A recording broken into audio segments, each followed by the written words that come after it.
Hello my sweet friends and welcome to DIY with Nadia. I have my sweet Louie here in his bow tie looking handsome, that's right. And in today's video we are going to do something absolutely beautiful. We are going to take this stunning butterfly sign and make it the center of attention. I did not want to add ribbon. I didn't really want to add anything extra that would take away from the beauty of the sign. So I decided to use one of the first methods I have ever used, and that's a curly wreath method. If you are someone who is starting out in wreath making, I encourage you to give this method a try because this is the first method I have ever used. I fell in love with it. I was shocked how gorgeous and easy this wreath was to make, and that's what started me on this wreath making journey. With that being said, let's get started and make a stunning curly wreath.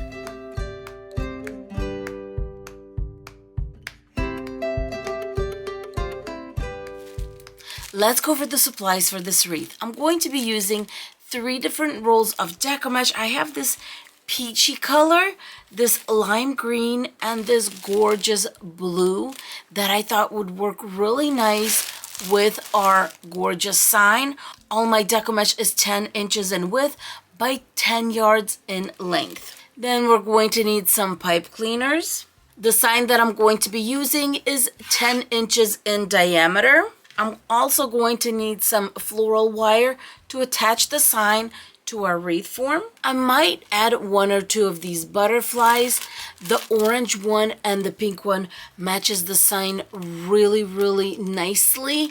I did get these at the Dollar Tree and they are very light in weight to attach to your wreath. For our wreath base, I'm using a 14-inch metal wreath form. For miscellaneous supplies, I'm going to be using a big clamp like this, but you can use a clothespin, anything you have on hand that can hold together some Deco mesh, a rotary cutter. This one I get on Amazon. I'll have the link for it in the description box below, and you can also find it on my Amazon shop, and some wire cutters.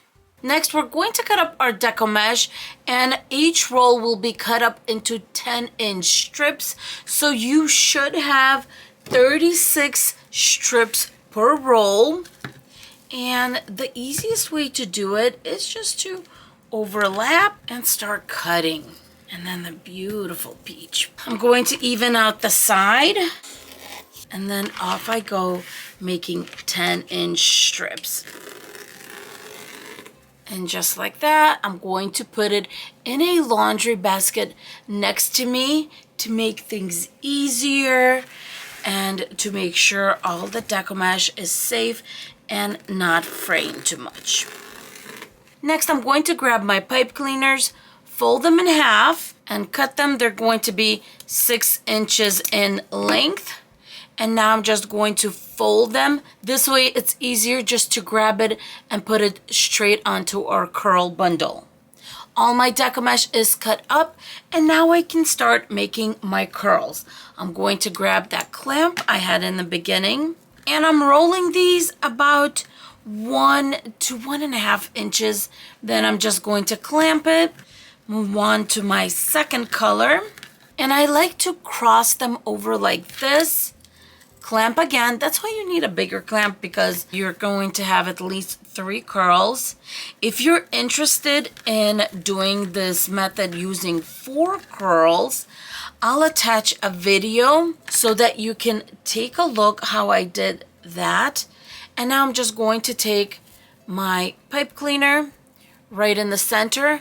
I'm going to push the whole bundle back, and right here I'm going to squeeze, because that's where everything was flat. So I'm going to squeeze to make sure that I get a nice tight twist.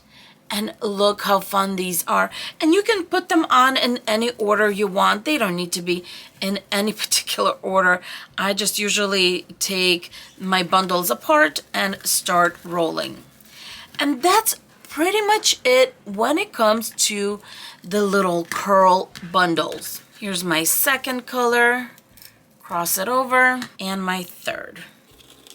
Almost looks like a snowflake, right? Grabbing my pipe cleaner, put it right over. Then grabbing everything, I'm going to push the curls back, squeeze it right here to bring everything together. And now we twist, just like that. How gorgeous are these colors together? So pretty. At this point, I'm going to turn something on to watch, and off I go making my little curl bundles. My curl bundles are all done, and now I'm going to start attaching to our wreath base. I'm going to be attaching 6 per section. You can go as low as 5. So if, for example, you were cutting and instead of 36, you got 35 or even 34, what I would do in that case is I would do 5, 6, 5, 6, 5, 6, so it's beautifully balanced out. Now I'm going to flip my wreath base upside down so it kind of looks like a plate. It's swooshing out, and I'm going to start attaching from the back. I'm going to be attaching to rows 2 and 3, the 2 center ones, a few twists in the back, hide the little tip on the inside, and just keep on going.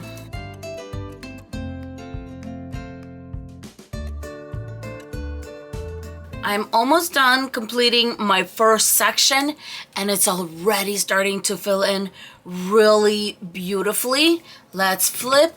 At this point, if you can just imagine more of these on both sides, and here's just that one section. Look how full this is going to be. From the back, you can see I only have 5 in this section. And look how full this looks. It's still a beautiful wreath, and if you do 5 in each section, 3 per bundle, you're still going to have a beautiful wreath. I have a total of 36 bundles, so I am fine to do 6 per section, because 6 little bundles times 6 sections is 36. The wreath is all done. Look how full and beautiful this wreath is. The curls are beautifully united. Now, if you have an area, sometimes this happens where you have a cluster of one color somewhere. For example, like a lot of the blue here or something like that. Just kind of twist it around with another piece of the curl and just even it out that way. Oh, we have a lot of peach right here, as you can see, just a big cluster. And just like that, we don't have a cluster anymore. And now we're going to finish up by adding the sign and the butterflies. As you can see in the back, it did come with 2 holes on top. If I were to only use these 2, the sign does have a chance of popping out where there is no connection. So we are going to put a hole right there. I'm going to use a crocodile. As always, I use the smaller side. And I'm just going to kind of triangulate where that center is when I'm ready. And just like that, it was so super easy. Now I'm going to grab my floral wire. And I'm going to get strands that are about 18 inches. I always like to do these longer than shorter, just to make sure I have enough, because at the end of the day, you can always cut it off. But if it's too short, you end up throwing away the whole piece. Eyeing 3 long pieces, and I like to go through the little holes and connect them in the back. So 2 or 3 tight twists in the back. When attaching the sign, I like to hold all the floral wire with one hand so it doesn't fly everywhere. And then make sure I put it how I want it to be on our actual sign. Let's flip. Going to do a few twists just in case I need to move the sign more forward or back or up or down. That looks good to me. At this point, I'm going to secure the floral wire to the wreath base. The sign is beautifully attached. Now we're going to flip the wreath over, and I'm going to attach a hanging loop. Taking the jute cord piece that came with the sign to hang it, I'm going to put it around rows 2 and 3 and make a knot. This jute cord is fairly thick, so 1 knot is more than enough. Cut off the tail, and I'm going to pull it from the front of the wreath so we have a hanging loop. Next, I do want to make sure that the back is covered. As usual, I'm going to use a placemat. I'm going to use 3 zip ties, and I'm going to attach in 3 places. Really doesn't matter where you attach, because it's still going to be movable, meaning it could go left and right. And you can also lift if you need to fix something in the back. Zip tie it in place, not too tight. Cut off the tail and send the nub to the back so we don't have anything that's scratching the walls or doors or wherever this wreath is going to hang. At this point, the back is all done. If you're selling this, you can definitely attach your business card to the placemat, or if you're gifting it, you can definitely add something that says made with love, homemade, something to that sort to personalize it and to make it look very professional. Now we're going to get the pretty butterflies. These butterflies are attached by a floral wire. Before I actually attach the butterfly to my wreath, what I'm going to do is right at the attachment, I'm going to add some hot glue because I just need to make sure that this floral wire stays in place. I'm using my black hot glue so it's hard to see, but I'm just making sure that the floral wire that is holding this butterfly is not going anywhere. Going to do this to the pink one that I'm going to be using and also to the gray one. These sweet little butterflies are made out of feathers and they are light as feathers. So first I'm just going to lay out where I want these to go, and I just want 3 because we have a lot of butterflies here. I don't want to crowd this with too much stuff. So just like that, butterflies here and there. And the nice thing about it is I'm going to literally just attach it. Here's a curl. I'm going to go right in the curl and I'm going to just bend it in place until it's attached.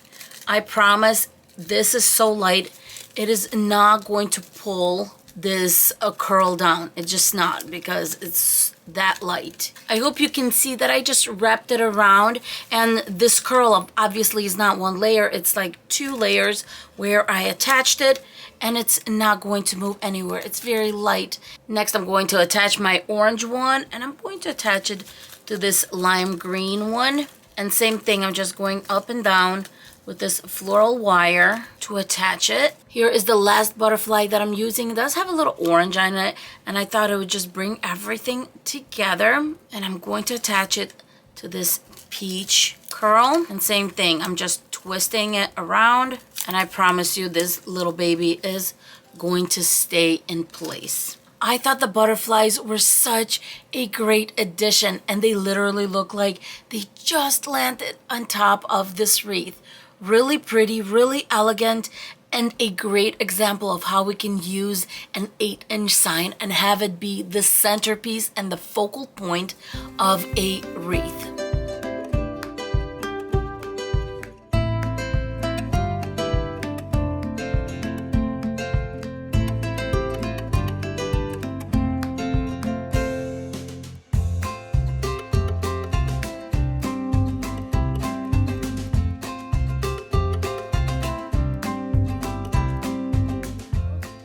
I hope you enjoyed how beautiful, easy, and absolutely fun it was to make this wreath. If you are new to my channel, please consider subscribing. Don't forget to comment in the comment section below. And of course, as for us, we are going to say thank you so much for being with us, and we will see you in our next video. Bye-bye, my friends. Louise, say bye to everyone. Mwah! Mwah! Bye, guys.